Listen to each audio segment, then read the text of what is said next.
عليكم kulanti wanaagsan akhyaartana daawanaysay ku soo dhawaada wararkii ugu dambeeyay ee bariga dhexe xaaladda oo sii cakirmaysa Mareykanka oo xulafadiisa ku wargeliyay in Iran ay weerar qaadi doonto saacadaha nagu soo socda iyo Yuhuud oo xaaladdu ku adag tahay ra'iisul wasaaraha Israa'iil iyo madaxda sare ee Yuhuud oo godad ay ku dhuntaan loo qodayo sidoo kale waxaanu eegi doonaa dawladda Iran iyo ururka Hezbollah ee Lebanon oo hubkooda cubaystay kuna jeediyay dhinaca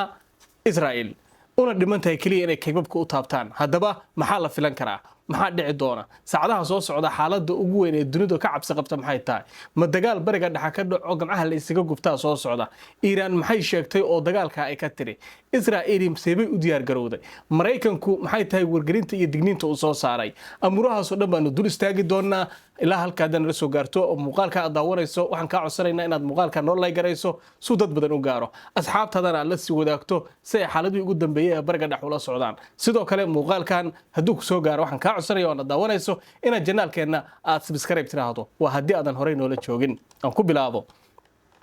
dawladda Mareykanka ayaa digniinteedii ugu dambeysay soo saartay xilli xaaladda bariga dhexe ay gacmaha ka sii baxayso xogayaha arrimaha dibadda ee waddanka Mareykanka Antony Blinken ayaa waxa uu sheegay dalalka ay jaalka yihiin ee la isku yiraahdo G7 in Mareykanku uu rumaysan yahay in weerar Iiraani ay doonayso inay ku qaado Israa'iil uu bilaaban doono 24 saac ama 28 saac ee soo socda gudahooda sida markaasi laga soo xigtay warbaahinta la yiraahdo Onex haddaba warbixintu waxay sheegaysaa in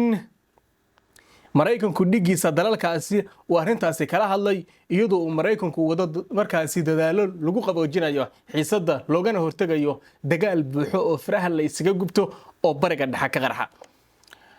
Mr. Blinken wasiirka arrimaha dibadda ee Mareykanka waxa uu sheegay in saraakiisha uu teleefanka kula hadlay in Iran cadaadis lagu saaro inay xaduud u yeesho gulufkeedana ay tahay wadada ugu fiican ee looga baaqsan karo dagaal gobolka ka dhaca oo waxa uu yiri dadka wasiiradaasi wadamadaasi todobada ay G7ka waxaan kala hadlay in dawladda Iran awood la isugu geeyo oo gamcaha la qabto loona sheego Iran ay dagaalkaagu yuusan ugu ballaarane xaduud u yeel waqtu bilaabanayo waqtu soo afjarmayo sidii bari hore oo kala samaysay marka Iran taa way ka dhagaadayaysaa wuxuu intaas ku daray in Ameerikaanku uusan ogeyn xilliga rasmiga ee weerarkaasi ay Iran qorsheynayso u dhacayo laakiinse uu rumaysan yahay in uu dhaqso u bilaaban doono saacadaha nagu soo foole gaar ahaan 24 saac ee soo socda sida uu markaasi Mareykanku leeyahay aqalka cad ee looga arrimiyo wadankaasi Mareykanka waxa uu sheegay in madaxweynaha wadanka Mareykanka gaar ahaan Joe Biden wuxuu sheegay inuu kulan la yeelan doono kooxda amniga qaranka isagoo kala hadli doona xaaladaha ka soo cusboonaaday bariga dhexe wuxuuna kale oo markaasi la hadli doona boqor Cabdullaah Urdun sida uu markaasi aqalka cad sheegay waa tahay wasiirka arrimaha dibadda ee wadanka Talyaanigana waxa uu sheegay axadii in wasiirka arrimaha dibadda ee wadamada waa in wasiirada arrimaha dibadda ee wadamadaasi todobada ay G7 kale isku yiraahdo ay ugu baaqayaan dhinacyada qaybta ka ah xiisadda ka taagan bariga dhexe inay ka fogaadaan wax kasta oo keeni kara xiisad sii kororto oo halkaasi ka dhacda ama dagaal halkaasi ka dhaca xafiiska xogayaha difaaca ee Mareykankuna waxa uu hadal laga soo saaray uu ku sheegay inuu la hadlay dhigiisa markaasi Israa'iil fiidnimadii axadii iyagoo ka wada hadlay xaqa ay Israa'iil u leedahay inay isdifaacdo khatar kasta oo kaga timaada Iran iyo xulafadeeda iyo sidoo kale tilaabooyinka uu Mareykanku qaadayo oo kaga xaajoonaya difaaca Israa'iil iyo ciidanka gobolka sida hadalkaasi lagu xusay oo wuxuu leeyahay Mareykanku ama ku doodaya Iran inay Israa'iil ama Yuhuud inay xaq u leedahay inay isdifaacdo hadii la soo weeraro sidoo kale waxa moodaa Mareykanku inuu leeyahay Israa'iil hadii la weeraro meel aan ku harna ma joogto dagaalka toos u galaynaa dhan walba aan kaga qayb qaadanay oo Israa'iil baanu garab taaganahay marka warka Mareykanku waa cad yahay banaankaas uu yaalaa oo warkiisu waxa weeyaan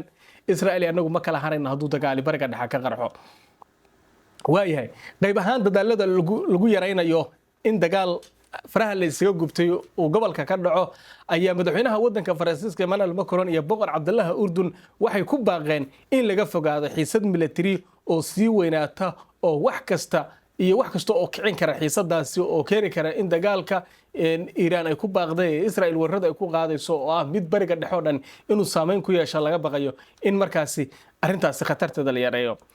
Israel ayaa iyaduna soo tabisay in Maraykanku uu ansixiyay shixnad bambooyin culus ah kuwaasoo la hakiyey ka hor inta uusan bilaaban dagaalkii 7 Oktoobar. oo waxay leedahay Israel Maraykanku wuxuu noogu deeqayaa oo haatan soo wadaa bambooyin waaweyn iyo hub kala duwan oo dagaalkii 7 Oktoobar ee Xamaas iyo Israel bilowday xilligaas uu Maraykanku hakiyay. laakiin haatan maadaama Iiraan oo ah wadan hubaysan oo hub iyo saanad iyo wax walba haysata haddii dagaalka timaado Maraykanku hubkaasi waa uu keenaya anaguna waa ka gadoomaynaa dagaalkeena ku galaynaa. Iiraan waxay sheegtay inaysan doonayn in xiisadu ay ku baahdo bariga dhexe laakiinse waxay rumaysan tahay inay ciqaabtay Israel si looga fogaado deganaansho la'aanta gobolka soo food saartay. oo waxay leedahay dagaal bariga dhexe oo dhan ku baahayo gobolka ma doonayno laakiinse waxaan rabnaa inaan si gaar ah wadanka Yuhuudda u boqojisano oo aanu u garaacno galigeed intaanu meesha ugu tagno halkaas aan ku dhex garaacno iyadoo dunida kale iyo bariga dhexe aysan waxba gaarin. hadalkeedu sidaas u muuqdaa ee hal isku kayadaaya labada iyada. marka Maraykanku wuxuu leeyahay Israel haddaad aadaan anagu fadhinooma yaal dagaalkan toos u gareena. hadalkan qoraalka uu soo saaray afhayeenka wasaaradda arrimaha dibadda ee Iiraan Nasir Kanani ayaa yimid iyadoo oo laga cabsi qabo in xaaladdu ay ka sii darto isla markaana Iiraan ay hubkeeda koongaraysatay keliyana qaybka inay taabatay u dhiman tahay. wuxuuna intaasi ku daray Kanani waxa uu tilmaamay in dalkiisu uu leeyahay xaqna u leeyahay inuu markaasi uu difaacdo amnigeeda iyo sidoo kale madax banaanideeda dhul mana jirta buu yiri cid xaq u leh Iiraan inay ka hor istaagto inay jawaab siiso kuwa ku soo xadgudbay oo ay ula jeedo kuwii gudaheega ku dilay hogaamiyihii dhinaca siyaasadda ee Xisbullah Xamaas Ismaaciil Haniya. marka dawlad nagu soo xadgudubtay cidna xaq u bala inay tiraahdo ha iska dhicin inay ka aamuso wixii dhacay oo raalli ka noqdo. marka taas ma yeelaynu leeyahay. wuxuu intaas ku daray in Iiraan ay doonayso deganaanshaheeda gobolka inay Iiraan doonayso xasilooni gobolka ka dhacda in Iiraan doonayso in wadankan iyo gobolkaba xasilooni iyo nabad iyo barwaaqo iyo deganaansho iyo lagu noolaado. laakiin balse taas waxa lagu gaari karaa buu yiri in la ciqaabo kuwii soo duulay lana abuuray jawaab lagu weecinayo qariska tuurnimada kuwa weerarka soo qaaday. beesha caalamkuna waa inay taageertaa buu yiri in la ciqaabo weerar soo qaadayaasha iyadoo hadafku uu yahay deganaanshaha gobolka. marka warka Iiraan wuxuu u muuqdaa mid soo dhamaaday xilligii wax laga qaban lahaana soo dhaafay sida laga soo xigtayna idaacadda militariga ee la yiraahdo Tiona waxay la xiriirtaa xog sirdoon oo ah markaasi in la dabacsan yahay weeraro Falastiiniyiintu kaga soo galaan dhinacyada danaga galbeedka ee mustaqbalka dhow kuwaasoo ay maamulayaan Iiraan iyo sidoo kale Xamaas ba weeraradaas sida ay sheegteen wargeyska la yiraahdo Times of Israel ee arrimaha Israel iyo bariga dhexe aad wax uga qoraa. ila Falastiiniyiinta ee maxalliga ah ku dhow waxay sheegayaan in ciidanka Israel ay xoog ku galeen magaalada la yiraahdo Nablus ayna xireen 2 nin oo dhalinyaro ah oo guryahooda ay ugu galeen. guutada la yiraahdo markaasi Qudus oo ah garabka hubaysan ee Islamic Jihad ayaa qaybtooda markaasi Nablus la yiraahdo waxay sheegeen inay dagaalyahanadoodu ay iska hor yimaadeen ciidanka Israel oo ay iska difaaceen. si walba ha ahaatee xaaladda bariga dhexe xilligaani waa tii ugu adkeed. waxa la sheegayaa in maca dagaalka 1973 iyo wixii ku soo horeeyay dagaaladaas marka la eego xaaladdu ay tahay meeshii ugu adkeed. maadaama dunidu hubaysan tahay hub weyn la haysto dal walbana ay la kala xulafaysanay Iiraan ay cadow badan leedahay Israel ay cadow badan leedahay laakiin marka la eego labada dhinac ee Iiraan oo xambaarsan reer Falastiin iyo Xamaas iyo waxaas la isku eegay dhinaca Yuhuudda taageerada ugu badan waxa moodaa in ballanqaadka iyo kalsoonida ay Yuhuudda haysato maadaama Mareykanka Ingiriiska iyo dalal kale oo markaas reer galbeedaba ay garabka u taagan yihiin oo ay shafka u garaacanayaan inay markaas hiil iyo hooba la garab taagan yihiin Yuhuudda. laakiin Xamaas reer Falastiin iyo dowladdan kale ee markaasi Iiraan dalalka Carbeed iyo kuwa Islaamka marka laga yimaado Turkiga oo hanjabaad ay kaga soo hartay ma jirto ilaa iyo iminka wadan gaar ah oo leh haddii saas ay dhacdo annaguna Yuhuudaan weerarayna laakiin Turkigu wuxuu sheegayaa in haddii xaaladdu sidaan ay ku sii socoto uusan waxba dhowran doonin tilaabada ay qaadayana ay tahay inuu Israa'iil uu weeraro si walibana buu yiraahdeen weerarkaas wuxuu u dhici doonaa shuruud la'aan ah ayuu weerarkaas u qaadi doonaa marka Israa'iil iyo markaan Iiraan saacadaha soo socdaan ogaan doonaa waxay noqoto Iiraan waxa laga sugayaa inay qaado jawaab culus dadka islaamka oo dhan waxay dhowrayaan jawaabta Iiraan qaadi doonto oo ay Yuhuudda oo xilligan loo arkay inay aad u bayna baxsan tahay ama u kibirsan tahay ay ku qaadi doonto waxa la leeyahay jawaabta Iiraan waxay la mid noqon doontaa tii ka dhaweyta qaaday ama muddo dhow qaaday aynu ogeyno habeen intii dunida oo dhan ku saaxatay in dagaalka saddexaad ee dunida la galay xilligu bilaami lahaa oo soo ku bilaamay ay Iiraan subaxdii soo sheegtay oo ay tiri howlgalka waynu soo gabagabaynaa ayadoo aan hal qof oo Israa'iiliyiin ama Yuhuud uusan dhiman marka Israa'iil ay sheegtay in dhammaanba waxa Iiraan soo gantay oo dadka qaybtooda ay ku yiraahdeen ku tilmaameen midaan markaas waa hub iyo wax iska dowlatusa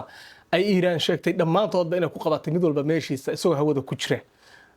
waxa sheegtay Israa'iil oo wixii Iiraan soo gantay oo dhan hub iyo gantaalo iyo diyaaradahan cidna wadinba bartoodan ku burburin marka Iiraan maxay samayn doontaa waxay samayn doontaa waynu eegi doonaa waa la joogi doonaa hanjabaadan Iiraan ee maanta mar kale dunida gilgishay haddii ay ka khasaarto sidii tii hore oo kale Israa'iilna ay waxay soo gadabay Iiraan hawada dhexe ku qabato waxa leeyahay Iiraan mar dambe lama aamini doono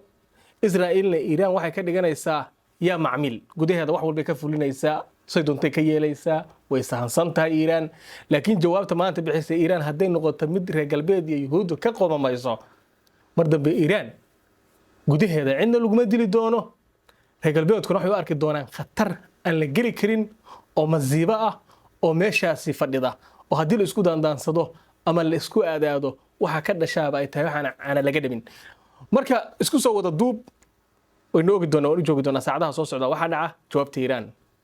iyo tan Yuhuudda oo ku maasantiin daawashadiina